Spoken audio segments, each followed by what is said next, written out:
9वें अध्याय के 30वें श्लोक में इसी श्रीमद् भगवत गीता में ये स्पष्ट लिखा कि हे अर्जुन, अति से दुराचारी व्यक्ति भी हो और उसकी भगवान में आस्था हो, उसको साधु समझना चाहिए।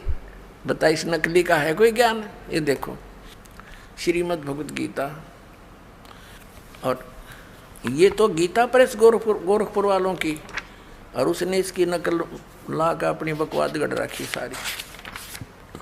ये देखिएगा अध्याय नंबर 9 और इसका श्लोक नंबर 30 में कहा है, यदि कोई अति से दुराचारी भी अनन्य भाव से मेरा भक्त होकर मुझको भजता है, वह साधु ही मानने योग्य है। अब बता,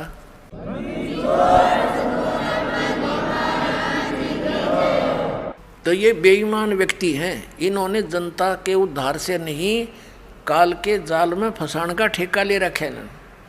अब सूक्ष्म वेद में कहा है कि कुष्टि हो वह संत बंदगी कीजियो, हो वैसा के विश्वास चरण चित दीजियो। परमात्मा ने कहा है यदि किसी भक्त का कोड भी लाग रहा हो, कितना ही उसको दुख हो कर्म का, और वो भक्ति पर लग गया है, तो उससे हेट ना करना, उससे नफरत ना करना, उसको भी प्यार देना। वो भक्ति कर रहा है, वो भक्त हो गया, और वैसा का विश्वास, भगवान की श्रद्धा हो, भगवान को मानती है, वैसा कहते हैं चरण चित दीजिए, उसकी किस्मत सराइए उस बेटी की।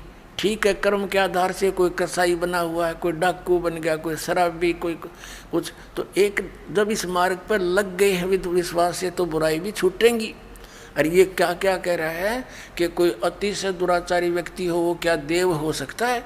इसलिए अभिलाष दास को नहीं कहा इस गीता में राक्षस असुर, क्योंकि अब गीता कहती है कि अति से दुराचारी भी व्यक्ति क्यों ना हो, उसको भी साधु मानना चाहिए। और जो भगवान को नहीं मानता तो एक नंबर का राक्षस है, उसको तो कहने की जरूरत कोई नहीं हो। तो पशु में और पत्थर में उसमें क्या अंतर है? जब इतना जड़मती व्यक्ति है कि भगवान नहीं है, और फिर क्या है, तेरा मेरा सिर है वो नाश कर दिया। ऐसे नकलियों ने बैठा दिया अध्यात्म मार्ग का, अपनी तरफ अपने हिसाब से उन्होंने कथाएं बना डाली। अपने आत्माओं इसकी सारी अटकलबाजी दिखा दूंगा, घनी देर ना लगे, क्योंकि आज मानव समझदार है। अभी तक इस मानव के पास कोई ऐसा विकल्प नहीं था जिससे कोई तुलना कर सके। तो दास ने ये तुलना करन के ISI मार्ग के बट्टे दे दिए बाट। अभी न मिनट हम तोलांगे। अरे इनके सब की ये कोथली, ये थैलेट खाली करके दिखा देगा दास, ये के भर रहे हैं, लिख रहे हैं के ऊपर। अरे जो व्यक्ति नो के भगवान है ही नहीं,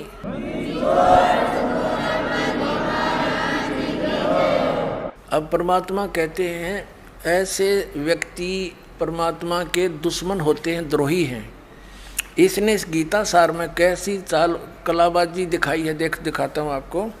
इसने गीता सार बनाया विलास दास जी ने, देखिएगा गीता सार। अब देखो इसकी चतुरता दिखाता हूँ। अध्याय नंबर 8 का इसने सार निकाल लिया, बाकी श्लोक छोड़ दिए।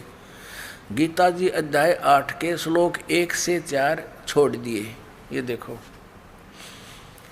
एक इसने कहाँ से 5 से शुरू कर दिया 8वें का। अरे वाह, जो व्यक्ति श्री भगवान ने कहा, जब जीव भगवान है तो ये भगवान कितना आ गया। फिर जो व्यक्ति मृत्यु के समय में केवल मेरा ही स्मरण करता हुआ शरीर त्याग कर जाता है, वह मेरे स्वरूप को प्राप्त होता है, इसमें संदेह नहीं। अब इसमें अपने अड़ंगा डाया इसने यहाँ पर। 6 और 7 ले लिया, 6 तक ले लिया और 7 तक ले लिया, ये देखो। और फिर 8वां भी ले लिया इसने। क्या लिया है? हे पार्थ, जो मनुष्य अभ्यास द्वारा मन को योग में लगाकर परम देव पुरुष का निरंतर चिंतन करता रहता है, वह चित्त को अन्यत्र नहीं भटकने देता है, वह उसको प्राप्त करता है।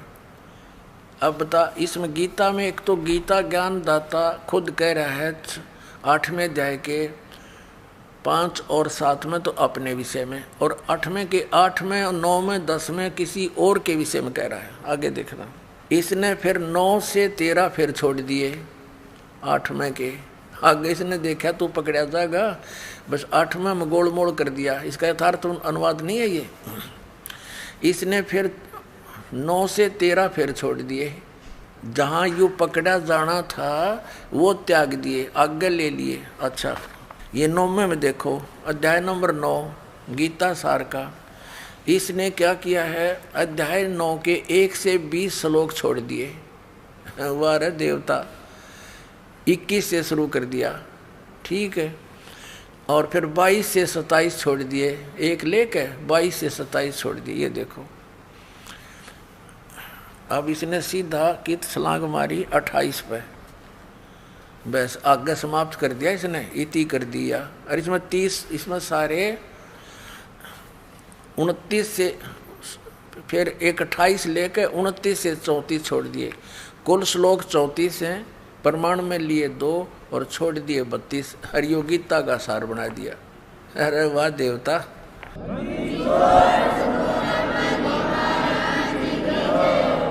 श्रीमद् भगवद गीता अध्याय नंबर 15 के अंदर, और बिल्कुल निर्णायक ज्ञान है। इस अज्ञानी व्यक्ति ने, इस धोखेबाज ने, बेईमान ने, परमात्मा के दुश्मन ने, ये देखिएगा क्या कर रखा है। अध्याय नंबर 10 का इसने केवल टोटल कुल 42 श्लोक हैं, 2 प्रमाण में ले लिए, 40 छोड़ दिए। अध्याय 10 का 4 और 5 ले लिए, श्री इति श्री कर दिया या इति कर दिया। अरे वाह देवता। अब 11वां ले लिया, 11वां में कुल 55 श्लोक हैं, 1 ले लिया, 54 छोड़ दिए। वाह रे देवता। ये 55 ले लिया, बाकी सारे छोड़ दिए। ये बस ये इति कर दिया। ऐसे ही सब में कर रखा है इसने, बाकी कुछ एक बता देता हूँ आपको, ज़्यादा नहीं। अब 15वें में देखो इसकी कलाबाजी।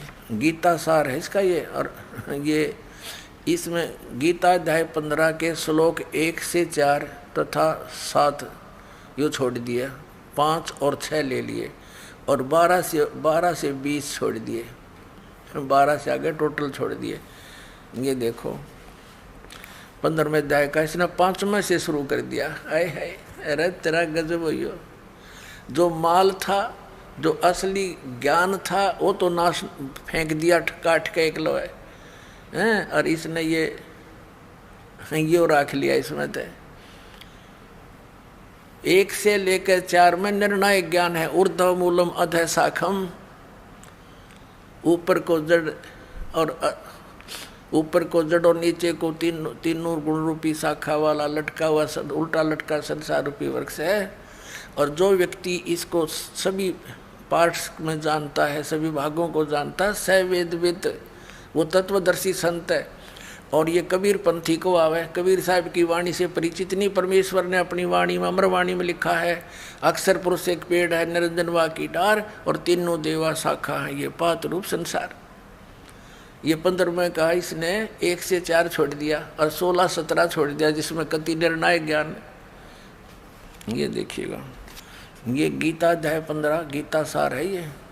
अब इसमें इसने केवल 5वां ले लिया, 1 से 4 छोड़ दिए, और छठा ले लिया। ये देखो छठा ले लिया, पृष्ठ 188 पे ये छठा ले लिया। उसके बाद इसने 8वां भी ले लिया, 8वां भी ले लिया, और फिर 9वां ले लिया, 7वां छोड़ दिया, 10वां ले लिया, और 11वां भी ले लिया, 11वां यहाँ ख़त्म कर दिया। बस ठीक है। वाह रे देवता। और चौथा अध्याय के 1 से 16 छोड़ दिए। अरे तेरा गजब भैया। जहाँ निर्णायक ज्ञान था चौथे अध्याय का, सारा निर्णय ज्ञान दे रखा है कि तू यदि हठ योग करेगा तेरा निर्वाह क्यों करोगा। और यो हठ योग बतावे अभिलाष दास जी, ये हठ योग बतावे। हे भगवान, इनको परमात्मा कहते हैं, ये तो परमात्मा के दोषी हैं, अपराधी हैं। और कहते हैं पापी पर बाद ना बैठो, मुख देखे पाप लगे जाका। 9-10 मास गर्भ त्रास दे, धिक्कार जन्म उसकी माँ का। अब इस अभिलाष दास जी ने तो ऐसा काम कर दिया चतुरता दिखा के। एक समय एक राजा ने महल बनवाना था, अपने मंत्री की ड्यूटी ला दी, भाई बढ़िया मकान बढ़िया सामान लगवाना अपनी देख रेख में। अब मंत्री जी ने बढ़िया कारीगर खोजा, उसने नींव रख दी, शुरू कर दिया मकान बनाना। फिर कहा कि मंत्री जी अब छत देने के लिए काठ वो लानी पड़ेंगी, कड़ी और सतीर। तो मंत्री जी बोला भाई चल ले आ अपना बढ़िया माल छांट के। वो ले आया कड़ी और सतीर ले आया, एक वुडन बीम। वुडन बीम होता था सतीर, काठ का बहुत मजबूत, और चंदन का सारा, क्योंकि राजा का महल बने। अब वो एकांत स्थान पर अलग रखवा दिया सारा सामान दूसरे मकान में, और जहाँ महल बनाना था वहाँ उसकी कंस्ट्रक्शन शुरू कर दी उस मिस्त्री ने, राज ने। उधर से मंत्री जी ने सोचा कि राजा का काम है, किसी और अच्छे कारीगर ने दिखा लेता हूँ, और इस ऊपर के जो छत के ऊपर दारमदार होता है, और सतीर एक वेरी इम्पोर्टेंट बताया इसका कि सतीर के ऊपर ही सारा कुछ दारमदार होता है, सारा लोड सतीर पर ही आता है। ये उस मिस्त्री ने बता दिया था कि जी बढ़िया सतीर लेना पड़ेगा, क्यों सारा लोड इसी पर आता है। तो मंत्री जी ने सोचा भी राजा का मामला है, कहीं सतीर कमज़ोर और कोई खराब ना आ गया हो, किसी और कारीगर ने दिखा लेता हूँ। वो और अन्य राज बुला लिया, उस राज को यानी मिस्त्री को, लक्कड़ मिस्त्री को दिखा कि भाई देखना ये सतीर ठीक है ना। अब ये बेईमान होता है का नालायक सा, उसने सोचा अपनी प्रभुता बना, नंबर 3 बन जाएंगे फिर तुझे मिलेगा काम राजा का। वो कहने लगा कि मंत्री जी ये तो कति बहुत खराब है, इसको मैं करता हूँ ठीक। कहा भाई कर दे ठीक, जो लेगा पैसे मैं दे दूंगा। वो लिया रंदा ठाके लगा उसने घिसाने, 2-2 इंच तार दिया दोनों तरफ से, चमका दिया कति। अब देखो ही है ना गुणिये में, मंत्री ने भी वो चमकता दिखा क्योंकि अच्छा रंदा लगा दिया। मंत्री जी ने सोचा भाई देख किसी बात बिगड़ जाती, अगर नो का नो रख देते छत पे तो राजा डांट मारा हो मेरे पे। उसने सोची एक मिस्त्री ने और दिखा लो कि फिर भी कसर रहेगी हो। वो एक और बुला लिया, उसे कहा कि देखना राज मिस्त्री जी सतीर ओके है ना।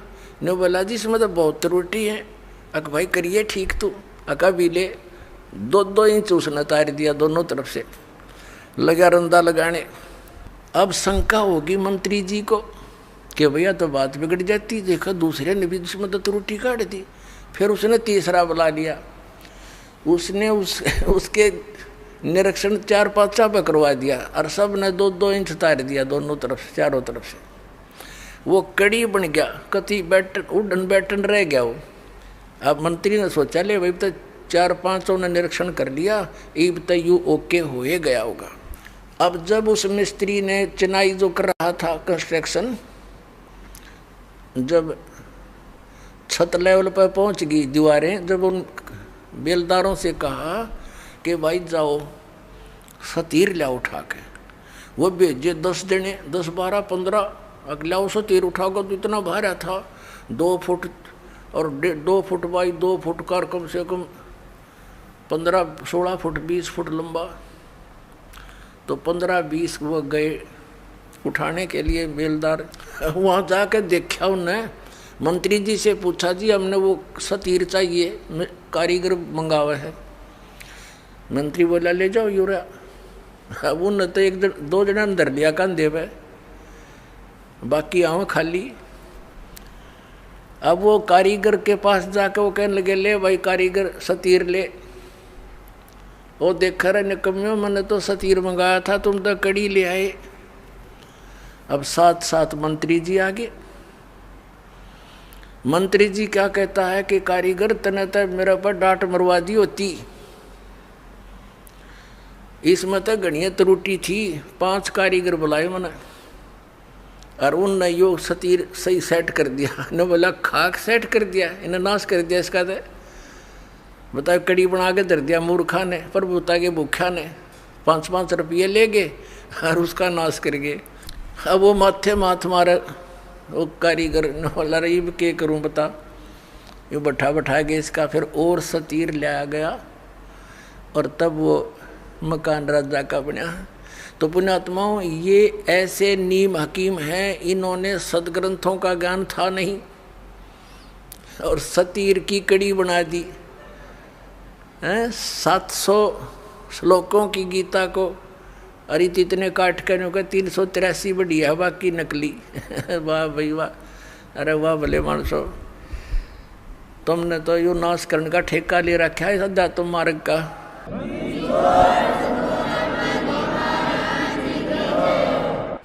अब ये व्यक्ति, ये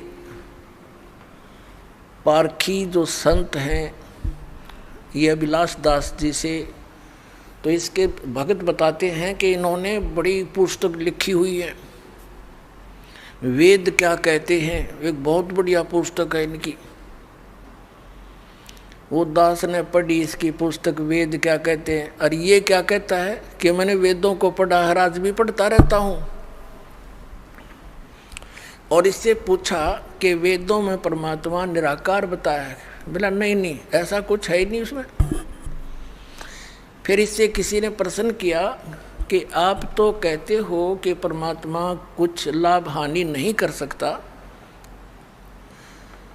यानी किसी के, इससे के पूछते हैं जैसे इसका विधान है, ये भी खुद बताता है। इसकी पुस्तक में लिखा है कि प्रारब्ध के कर्म यानी किस्मत में लिखे हुए दुख सुख जीव को भोगने ही पड़ेंगे, इसमें कोई परिवर्तन नहीं हो सकता। हरियों का मैंने वेद भी पढ़े हैं, इन्हें खाक वेद पढ़े। अब दिखाता हूँ वेदों में क्या कहा है। वेदों में तो ये लिखा है परमात्मा घोर पाप का विनाश कर देता है। ये देखिएगा यजुर्वेद, और ये महर्षि दान सरस्वती द्वारा इसका अनुवाद है। प्रकाशक हैं सार्वदेशिक आर्य प्रतिनिधि सभा 2/5 महर्षि दान भवन रामला मैदान नई दिल्ली की, दिल्ली से। और ये यहाँ से छपा है Prince offset printers 1510 Pataudi house Daryaganj नई दिल्ली से। 8वें अध्याय का और 13वां श्लोक दिखाते हैं आपको। 8वें अध्याय का 13वां अष्टदशो इसका 13वां श्लोक। इसमें क्या लिखा है कि देव कर्तस्य एनस्य अवजनमसि, मनुष्य कर्तस्य एनस्य अवजनमसि, पितृ कर्तस्य एनस्य अवजनमसि, आत्म कर्तस्य एनस्य अवजनमसि, एनस्य अवजनमसि। ओहो, अब ये 241 पर हमने इसकी संस्कृत पढ़ी है, अब 242 पर इसका अनुवाद है। 242 पे ये, इसमें क्या लिखा है कि हे सब के उपकार करने वाले मित्र, आप दान देने वाले के अपराध के विनाश करने वाले हैं। अब पुण्यात्माओं, ये तो सारे के सारे जितने संत महंत आचार्य शंकराचार्य ये महर्षि ये संत अभिलाष दास जैसे, तो ऐसा काम कर दिया इनने मेरे साथ में।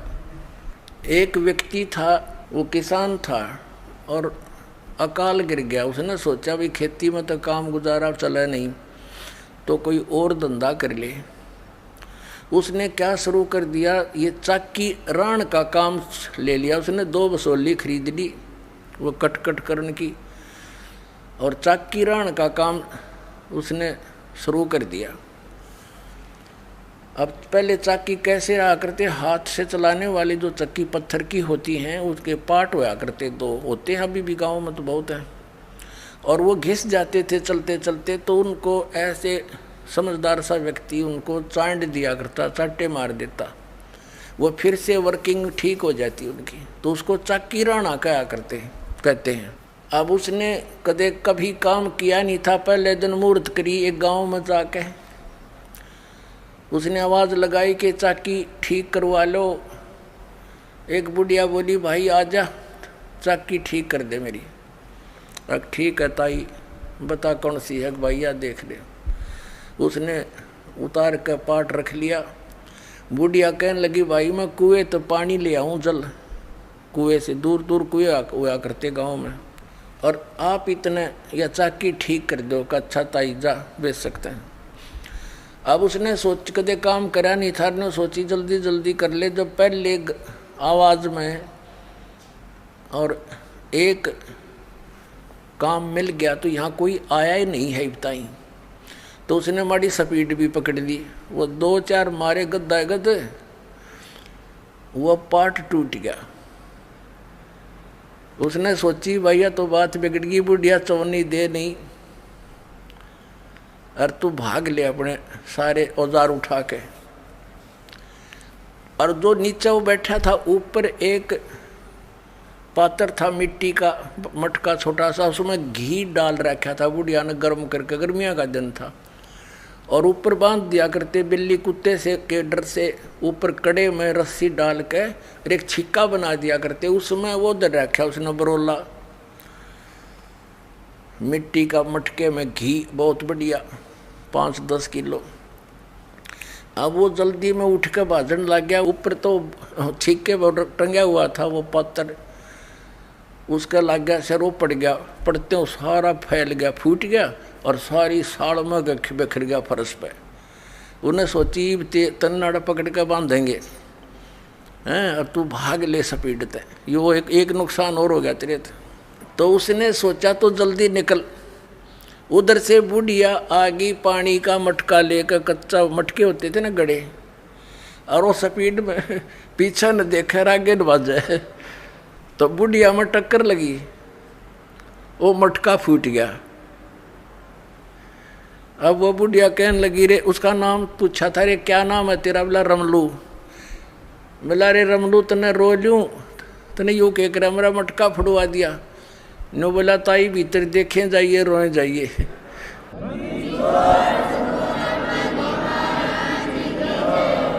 नो बोला ताई भीतर देखें जाइए रोए जाइए, कित रोएगी। तो इन कित रो, एक नहीं सारा किया, इसने नया चाकी रा रखी है, ऐसा नाश कर रखा है। यो महर्षि दयानंद वेदों का विद्वान पाक रहा था, और किस जैसा विद्वान नहीं। इसने भी इस पॉइंट पर क्या कहा है कि परमात्मा निराकार है, और परमात्मा साधक के पाप नाश नहीं करता। बता फिर और परमात्मा क्या करेगा जब हमारे दुख, क्योंकि हमें कोई कष्ट है प्रारब्ध में अपने जीवन में, वो पाप से होता है और सुख पुण्य से होता है। और उस दुख का नाश होगा जब हमारा प्रारब्ध के पाप का नाश हो जाएगा। जैसे पैर में कांटा लगा हो किसी के, और उसको कोई ये कहे कि भी पैर का कांटा तो निकला नहीं, जूता पैर ले, आगे कांटा नहीं लगेगा। उस कांटा लगे पैर में जूता नहीं पहना जा सकता, वो तो कांटा निकले। और फिर उसको कहे सलाह दे कि अब जूता नहीं निकालना, इस सफ़र में बहुत कांटे हैं, तो फिर इस डर से वो जूता कभी नहीं निकालेगा कि कहीं फिर से कांटा ना लग जाए। तो पुण्यात्माओं, किसी के कोई कष्ट है शरीर में है, या संसारिक कोई दुख है, कोई लाभ हानि, कोई हानि हो रही है, कोई कर्जा हो गया है, तो उससे दुखी है वो। और कोई ये कहे कि तो तेरा प्रारब्ध भोगना ही पड़ेगा, तुझे भक्ति कर ले। अब बता, दुखी आदमी भक्ति कर सकता है? जिसने देना हो 2 लाख रुपया कर्जा खड़ा दिखाई दे कर दे वाला, और भी कोई सिर में दर्द हो, पेट में दर्द हो, वो कैसे भक्ति करेगा? तो पहले वो कांटा निकले पाप कर्म का, तब सुख हो, और फिर वो राम नाम का जूता, उसको ये मर्यादा बताई जा, या भक्ति दी जाओ, फिर आजीवन पालन करेगा वो भक्त। तो ये क्या कहते हैं, देखिए एक झलक साथ में से एक नकली महर्षि की ओर दिखा दूँ, दोनों का तालमेल सा लगभग मिलता जुलता है इनके विचार। देखिए ये एक सत्यार्थ प्रकाश है, इसकी रचना महर्षि दयानंद की। अब देखो, ओह महात्मा जी ने नो देखा इस पोज में तो मर जा आदमी कटके, अक महर्षि पड़ा होगा, भगवान पा लिया इसने। ओह हरीब देखना, इसका ज्ञान दिखाता हूँ थोड़ा सा, एक का झलक बतेरी, इतना समय नहीं। इसकी तो धोती सी धोकर दे रखी हमने कती। ये देखो, ये सत्यार्थ प्रकाश है। और ये इसमें क्या लिखा है कि वेद आदि विविध सद शास्त्र प्रमाणे संविनत है। किसके द्वारा? यानी वेद आदि सभी विविध प्रकार के सद शास्त्रों का आधार से इसकी रचना हुई है। किसने करी है रचना? इसकी देखो कितनी महिमा कर रखी है महर्षि दयानंद की। श्रीमद परमहंस परिव्राजक आचार्य महर्षि दयानंद सरस्वती स्वामी विरचित है। और ये कहाँ से प्रकाशित है? वैदिक यति मंडल, दानंद मठ, दीनानगर, पंजाब से। ये छपा कहाँ से है?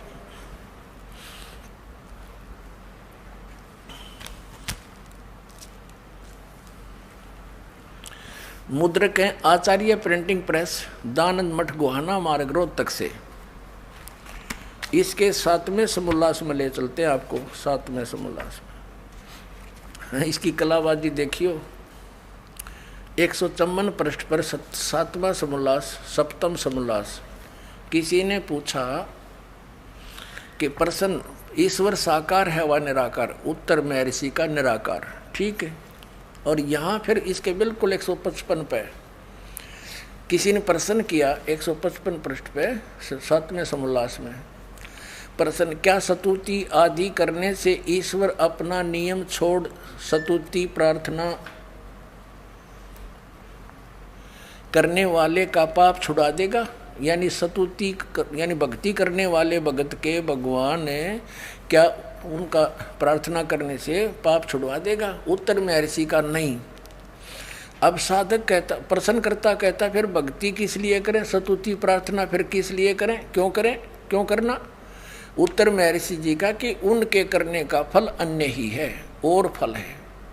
अब प्रश्नकर्ता कहता भी फिर और क्या फल है? जो भगवान पाप तो नाश नहीं कर सकता, फिर और क्या फल है? उत्तर महर्षि जी का कि स्तुति से ईश्वर में प्रीति, उसके गुण कर्म स्वभाव से अपने गुण कर्म स्वभाव का सुधरना, प्रार्थना से निरअभिमानता, उत्साह और सहाय का मिलना, उपासना से परब्रह्म से मेल और उसका साक्षात्कार होना। देख रहे हो, तो यो भांग पिया करता। 154 पृष्ठ पर तो क्या कह रहा है कि भगवान निराकार है, और दूसरे पर न्यू कह है भक्ति उपासना ते पाप ते नाश हो को नहीं, भक्ति साधना ते प्रार्थना स्तुति ते। इससे उपासना से परब्रह्म से मेल हो जाएगा और उसका साक्षात्कार हो जा, यानी उसको देख सकते हैं। निराकार का खाक देखेगा। बता, एक इस 154 पृष्ठ पर तो निराकार कह रहा है, और अब पे 155 पर साकार सिद्ध कर रहा है। और फिर दूसरी थ्योरी इसने क्या बताई है कि परमात्मा अपने उपासक के भगत के पाप नाश नहीं कर सकता। तो प्रश्नकर्ता ने कहा भी फिर और क्या करेगा भगवान, कि इससे और लाभ है। और क्या लाभ है? कि भगवान का दर्शन हो जाएगा। अकल देखो इसकी। अब ये तो वो जैसे किसी ने साबुन विक्रेता का बड़ा बोर्ड ला रखा और कोई उससे पूछता है क्या आप साबुन विक्रेता हैं, बहुत बड़ा प्रसिद्ध, तो क्या साबुन कपड़े के मैल छुड़वा देगा? अब वो उत्तर दे साबुन विक्रेता कि नहीं, कपड़े के मैल तो नहीं छुड़वाएगा। तो प्रश्नकर्ता तो स्वाभाविक कहेगा भी फिर साबुन का प्रयोग किस लिए करें? तो वो उत्तर देव है कि साबुन के प्रयोग से कपड़े का मैल तो नाश नहीं होएगा, लेकिन और लाभ है। वो क्या लाभ है? कि कपड़ा मजबूत हो जाएगा।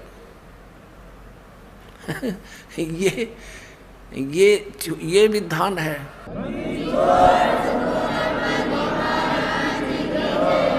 अरे जब साबुन के गुणों में लिखा है कि वो कपड़े के मैल काटे और काम में ही हो साबुन का, और वो क्या, पर ऐसा व्यक्ति कौन होगा? वो धोखेबाज जिसने लकड़ी के गुटके पैक कर रखे होंगे, अपने पुड़िया बना रखी होंगी लकड़ी के टुकड़ियाँ की, गुटकियाँ की, और वो बेचता होगा कि साबुन ते मैल तक कटे नहीं, कपड़ा मजबूत हो जाएगा, दूना और कटेगा उससे। तो फिर अब जैसे कोई वैद्य है और वैद्य से कोई पूछता है कि वैद्य जी क्या औषधि प्रयोग करने से रोग नाश हो जाएगा, और वो वैद्य ये कहे कि औषधि खाने से रोग नाश नहीं होगा। अब प्रश्न करता कि फिर भाई औषधि किस लिए खाएंगे हम, कि उससे और लाभ है। तो क्या लाभ है बताइए वैद्य जी, के पहलवान बन जाएगा। अरे तेरा गज भैया, जिसके टीबी की बीमारी हो वो पहलवान बनेगा, कम रहेगा, रोग नाशक औषधि मिला है तो उसका समझ तो अपन पहलवान हो जाएगा फिर वो। तो कहने का भाव ये है, ये सारे एक थैली के चट्टे बट्टे थे, ज्ञान किसी ने था नहीं, भोली जनता इनके पीछे लगी। न मेरे सिर बड़े साधु संत पहुंचे हुए और नो दिखा दे करके न सोचा भाई कितनी भगवान ते मिल रहे, इन्हें कख भी नहीं पता, अपने सदग्रंथों से परिचित नहीं, इन्हें झूठा ज्ञान ध्यान का लाओ, ये बाद विदा चतुराई। देखिएगा अब इसने इस सत्यार्थ प्रकाश के प्रथम समोल्लास में और इसके ये 18 पृष्ठ पे इसी सत्यार्थ प्रकाश के महर्षि दयानंद ने प्रथम समोल्लास के इस 18वें पृष्ठ पे यहाँ मित्र की परिभाषा बताई है। क्या बताया कि वह परमेश्वर सबका सच्चा मित्र है, इससे परमेश्वर का नाम मित्र है।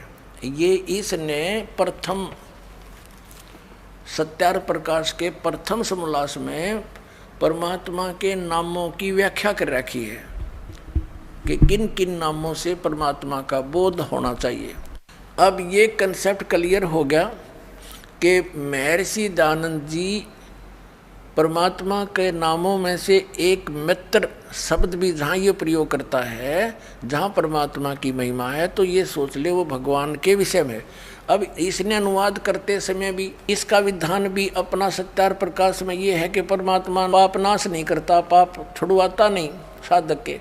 तो यहाँ वेद में यजुर्वेद के 8वें अध्याय के 13वें श्लोक में 6 बार लिख रखा है कि घोर पाप का भी नाश परमात्मा कर देता है। तो इसने सोची तूने सत्यार्थ प्रकाश में तो ऐसे लिख रखा है, अब तेरी बात झूठी ना हो जा, इसने यहाँ मित्र लिख दिया, भगवान ना लिखा, क्योंकि आम भोली भाली जनता ने इतना ज्ञान कहा, वो तूने सोचा ये कोई मित्र के विषय में लिख रखा होगा।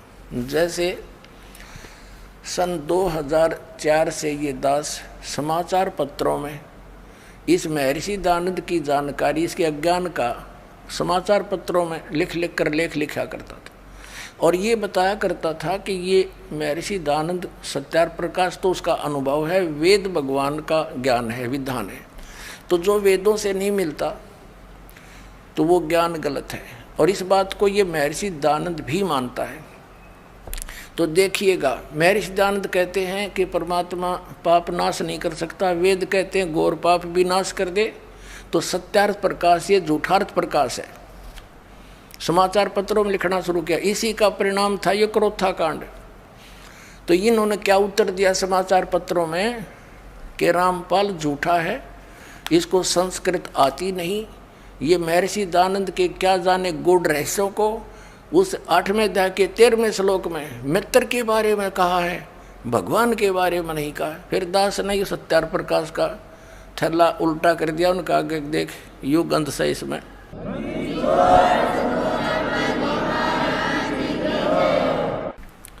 अब हम फिर आ जाते हैं यजुर्वेद के इस महर्षि दयानंद के अनुवाद, महर्षि दयानंद का अनुवाद है यजुर्वेद। अब हम फिर इसमें दिखाते हैं आपको। अब यहाँ पढ़ रहे हैं हम यजुर्वेद के 8वें अध्याय का ये 13वां श्लोक। यहाँ तो संस्कृत है ओनली, और इसका 241-242 में अनुवाद किया है इसने। यहाँ ये अनुवाद करता स्वयं महर्षि दयानंद है। हे सबके उपकार करने वाले मित्र लिख दिया यहाँ पर, यहाँ लिखना था सबके उपकार करने वाले परमेश्वर।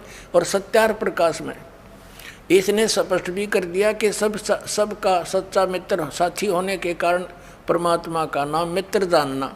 तो यहाँ मित्र मीन परमात्मा पढ़ेंगे हम। देखिए, हे सबके उपकार करने वाले परमेश्वर, आप दान देने वाले के से माने अपराध के विनाश करने वाले हो, नाश करने वाले हो। एवजनम हम संस्कृत भी पढ़ देंगे क्योंकि देवनागरी लिपि है। और मनुष्यकृत्य से साधारण मनुष्यों के किए हुए से माने अपराध, अपराध कहो चाहे पाप कहो, से माने अपराध, से माने पाप कहो चाहे अपराध कहो, के विनाश करने वाले हो। पिता के किए हुए से माने पाप ही समझो, विरोधाचरण नहीं, पाप के। अवजनम माने अच्छी प्रकार हरने, नाश करने वाले हो। अवजनम माने नाश करने वाले, विनाश करने वाले हो। अपने किए हुए, आत्म कर्तव्य से अपने किए हुए से माने पाप के। अवजनम माने नाश करने वाले हो, दूर करने वाले हो। से अधर्म के, अधर्म यानी घोर पाप के है नाश करने वाले हो। जानता हुआ मैं जो कुछ भी अधर्म आचरण किया करता हूँ वा करूँ हो, अनजान में जो कुछ भी किया करता हूँ वा करूँ, उस सर्वस्व माने सब, से माने पाप के। इसने दड़ंगा डाण तो मतलब था पाप के, अपराध के। एवजन माने नाश करने वाले हो, दूर करने वाले हो। ओए होए, अरे ये नो का हम वेद भी पढ़े हैं, टट्टू वेद पढ़े इतने। जब वेद तो कहते हैं परमात्मा घोर पाप का भी नाश कर देते हैं, ये नो के प्रारब्ध में जो लिख दिया वो फाइनल है। ये इनकी मनगढ़ंत कथाएं हैं, ये जनता के जो है ना शत्रु बन करके पृथ्वी पर उतरे हैं। और विशेष कर जो ये कहता है कि भगवान है ही नहीं, फिर अध्यात्म भी कहे, अपने आप को आध्यात्मिक भी कहता है। तेरा गजब हुई हो, हे भगवान। अपने आत्माओं थोड़ी सी कलाबाजी इसकी ओर दिखाते हैं। ये जो पारखी संत हैं, ये परमात्मा की उस वाणी को, बीजक को सत्य मानते हैं, ओनली बीजक को। पुण्यात्माओं, जिसने हल्दी की गांठ ले ली और उससे पंसारी का बोर्ड लगा लिया, ये कोई वो एक हल्दी की गांठ से पंसारी नहीं बनता। कबीर परमेश्वर की सर्ववाणी ही मान्य है। कबीर पवित्र, कबीर सागर और कबीर साखियाँ, कबीर शब्दावली, कबीर दोहावली, कबीर साहिब की ये कबीर बीजक, ये सभी परमात्मा का दिया हुआ ज्ञान है। इसमें थोड़ी सी झलक दिखाते हैं आपको। इस कबीर साहिब के बीजक ग्रंथ में सबसे पहली वाणी है, ये देखिएगा, ये है सतगुरु वे नमः। और सतगुरु कबीर विरचित, कबीर बीजक तो कबीर साहब द्वारा रचित है, अनुवाद करता गलत है। ये पारक सिद्धांत इनका, ये पारक सत्यमेव जयते यहाँ लिखना था, झूठमेव जयते। हाँ, सत्यमेव जय, सत्यम तो ही जीतेगी। देखिए, ये व्याख्याकार है अभिलाष दास, ये प्रथम भाग है। ये कहाँ से छपा है? वही प्रकाशक है, कबीर पारक संस्थान, संत कबीर मार्ग, प्रीतम नगर, इलाहाबाद। ये मुद्रक है वही, Indian press private limited, Panna Lal road, Allahabad. ये देखिएगा, इसमें क्या लिखा है? बीजक प्रथम रमैणी है बीजक की, ये प्रथम रमैणी है। ये देख, इसमें क्या लिखा है परमात्मा ने कि अंतर ज्योत शब्द एक नारी, हरि ब्रह्मा ताके त्रिपुरारी, ते तिरिये भगलिंग अनंता, तेऊ न जाने आदि और अंता, बाखिर एक विधाता की ना, और 14 ठाहर पाठ सोलीना। अब इसने के अर्थ किया है इसका, इस रमैणी का। यहाँ तो इसने तो को 10-10 प्रश्न बरस दिया अपने ज्ञान को ढकने के लिए। ये क्या कहता है? सभी देवधारियों के भीतर एक ज्ञान ज्योति है, जिसे जीव चेतन या आत्मा कहते हैं। इसने तो जीव को परमात्मा सिद्ध करने की कुचेष्टा की है। मानव की कल्पना और शब्द योजना रूपी नारी या माया से ब्रह्मा विष्णु तथा महादेव की उत्पत्ति स्थापना हुई। सृष्टि को समझने के लिए ब्रह्मा विष्णु तथा महादेव की कल्पना की गई। इन तीनों के बहुत से पुत्र पुत्री और पुत्र किए। बता, यो डोंका है कि सृष्टि को समझने के लिए ब्रह्मा विष्णु महेश ये काल्पनिक नाम है। अपने आत्माओं इसमें क्या बता है, इसके साथ साथ आपको दिखाते हैं दूसरे कबीरपंथी। यो भी कबीरपंथी को आता है, एक और कबीरपंथी एक बहन ने अनुवाद किया है, उसमें कितना अंतर है। ये है विवेक प्रकाशनी सतगुरु कबीर साहिब कृत बीजक। बीजक इसका टीका किया है टीकाकार साध्वी ज्ञानानंद जी। ये कोई ज्ञान कौर होगी, ज्ञानानंद जी नाम है इसका।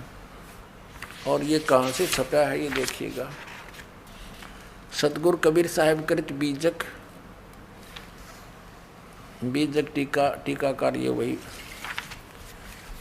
प्रकाशक हैं श्री कबीर ज्ञान प्रकाशन केंद्र, संत कबीर ज्ञान मार्ग, सिहोडी है सिरसिया, गिरिडीह है झारखंड से, तृतीय संस्करण। और ये यहाँ से छपी है। अब इसमें क्या किया है इसने, इस बहन ने इस टीका को बहुत अच्छी तरह किया है। देखिए ये बीजक टीका, ये प्रथम रमेणी। इसमें क्या है, अंतर्ज्योत शब्द एक नारी, हरि ब्रह्मा ताके त्रिपुरारी, ते तिरिये बगलिंग अनंता, तेऊ न जाने आदोरंता। अंतर्ज्योति सबके भीतर बसने वाली आत्म ज्योति नि अक्षर ब्रह्म पर, यदि यहाँ इन्होंने अनुवाद करे हैं शब्द अर्थ, सबके भीतर आत्म ज्योति के रूप में बसने वाले पार ब्रह्म परमेश्वर से आदि नाद और एक प्रकृति प्रकट हुई। अनादि और प्रकृति के संयोग से सृष्टि के आधारभूत ब्रह्मा विष्णु ब्रह्मा और शंकर सतगुण रजगुण तमगुण उत्पन्न हुए। तत्पश्चात प्रकृति आदि सहित इन त्रिदेवों तीनों गुणों से अनंत श्री क्षत्रिय पुरुष हुए, परंतु वे लोग भी अंतर ज्योति परमात्मा को आदि अंत को नहीं जान सके। अब वाखरी बाणी, ये इस वाखरी एक विधाता किन्ना 14 18 पाठ सोलीना, हरिहर वर्मा महंतो नाऊ, तीन पुन तीन बसावल गाऊं। अब ये अपनात्माओं इस अभिलाष दास ने तो मिथ्या कर दिया कि ब्रह्मा विष्णु महेश ये काल्पनिक हैं। कबीर साहब की वाणी स्पष्ट करती है कि परमात्मा ने अंतर ज्योति यानी ये प्रकृति जो है नारी परमात्मा इस ज्योत स्वरूपी काल के शरीर में प्रवेश कर गई थी। वो परमात्मा ने इसको बाहर निकाला। उसके बाद फिर इन दोनों के संयोग से ज्योत स्वरूपी काल के और प्रकृति के संयोग से ये तीनों ब्रह्मा विष्णु महेश की उत्पत्ति हुई। तो पुण्यात्माओं ये और देखिएगा, आगे दिखाते हैं आपको इसने कैसी अटकलबाजी की है देखना। ये तो अभिलाष दास की है टीका जो आपको दिखाने जा रहा हूँ। ये 53 पृष्ठ पर ये प्रथम प्रकरण है। ये यहाँ देखना, इसमें एक शब्द है नीचे, यरमैणी प्रथम है। प्रथम आरंभ कौन को भऊ, दूसर प्रगट किन सोठऊ। प्रगटे ब्रह्मा विष्णु शिव शक्ति, प्रथम भक्ति कीन जीव उक्ति। प्रगटे पवन पानी, और ये सारा कुछ लिखा है। फिर क्या बताया है कि जीव शिव सब प्रगटे, वह ठाकुर सब दास, और कबीर और जाने नहीं एक राम नाम की आस। वह बता, ये कबीर साहब का वाणी बीजक में इस अभिलाष दास जी ने स्वयं प्रमाणित ले रखी है कि ये वाणी सच्ची है, जो कबीर साहब ने की वाणी लिखी है, ये कबीर साहब की वाणी है। और इसने इसका अनुवाद कैसे किया अड़ंगा, देखो ये चम्मन पृष्ठ पर बीजक, इसने यहाँ अनुवाद किया कि जीव से ही शिव यानी ईश्वर देव आदि की कल्पना प्रकट हुई। ये काल्पनिक मानता है, पीछे से कल्पित पदार्थ ही स्वामी बन बैठे और कल्पना करता जीव उनके दास बन गया। कबीर साहब कहते हैं कि मैं और कुछ नहीं जानता, मुझे केवल उस आत्म स्वरूप की ही आशा भरोसा है जिसका राम नाम है। ये जीव को राम सिद्ध करने की कह रहा है, जिसका राम नाम है, और अर्थात मेरा निरंतर विश्राम आत्म स्वरूप में है। ये घुमा फिरा के कहना चाहे है कि जीव ही ब्रह्म है। और जबकि इस वाणी का प्रत्यक्ष अर्थ देखिएगा, ये वाणी जो 53 पृष्ठ पर है, या तो ये वाणी है, आगे उसका अपना अड़ंगा अनुवाद है। जीव शिव सब प्रगटे वह ठाकुर सब दास, शिव माने परमात्मा, ये केवल शिव ये शंकर के लिए नहीं है। वेदों में शिव माने सर्वशक्तिमान, जो सबका कल्याण करने वाला।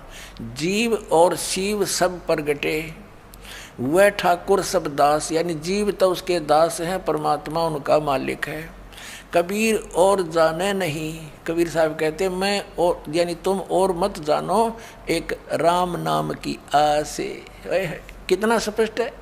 अरे इस नडंगा के करा देख, इस दुनिया के नाश करने वाले ने, अज्ञान का भक्ति का नाश करने वाले ने, जीव से शिव यो ईश्वर देव आदि की कल्पना प्रकट हुई, कल्पना, और पीछे से कल्पित पदार्थ भी स्वामी बन बैठे और कल्पना करता जीव उनके दास बन गए।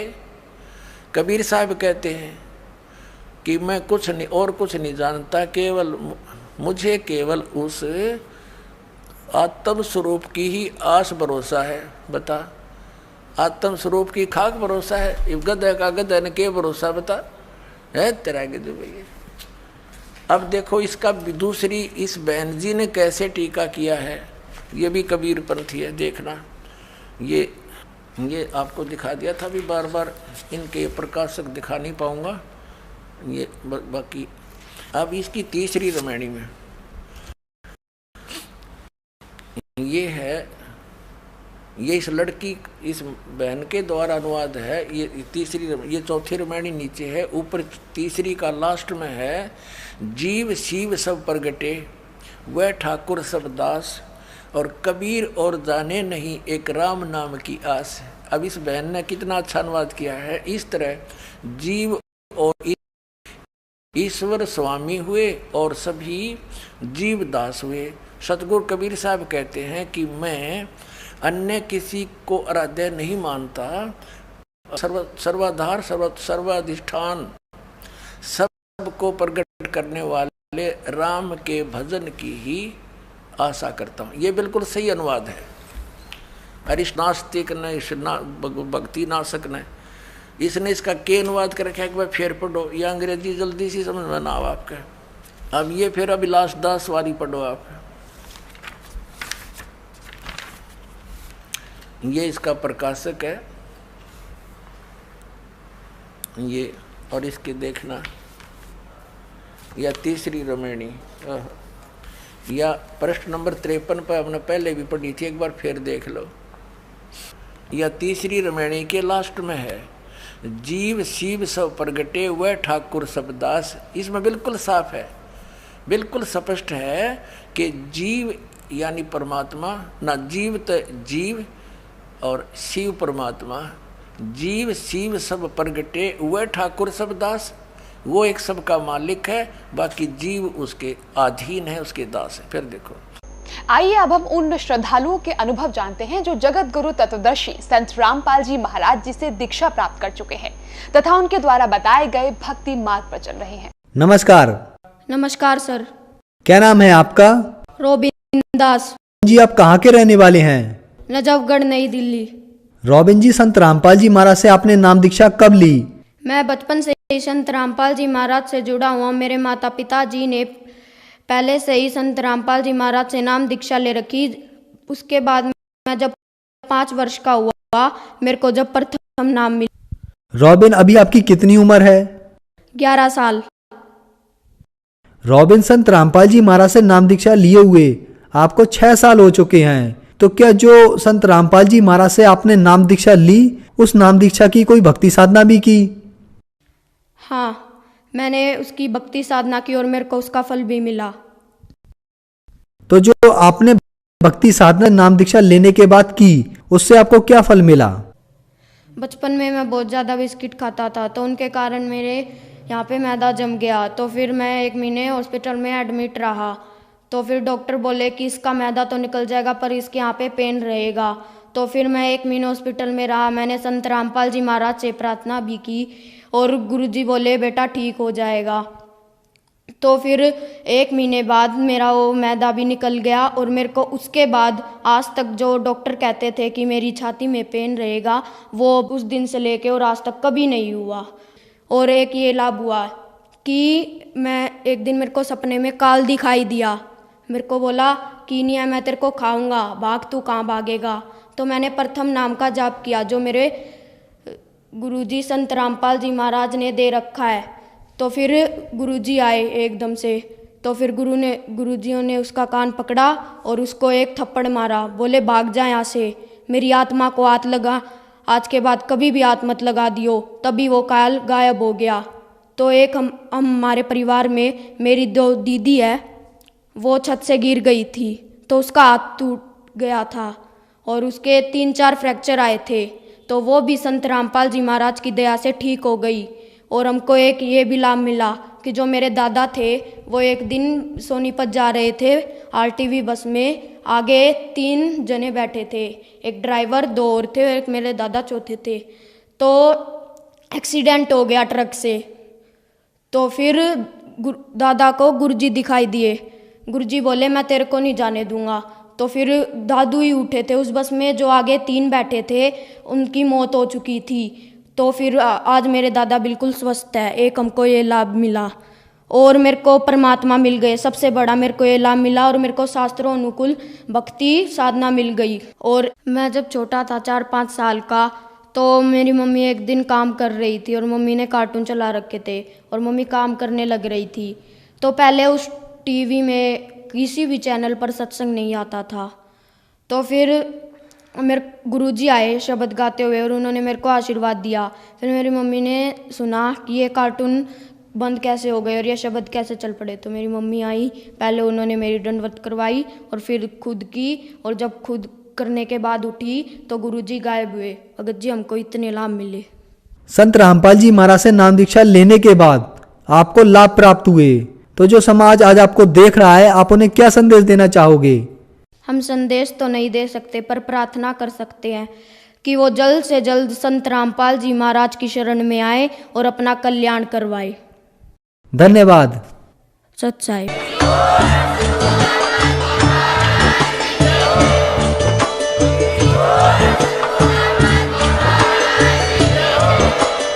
अगर आप ये वीडियो YouTube पर देख रहे हैं तो हमारे चैनल को सब्सक्राइब करें और बेल आइकन को दबाना ना भूलें। अगर आप Facebook पर ये वीडियो देख रहे हैं तो हमारे पेज को लाइक करें।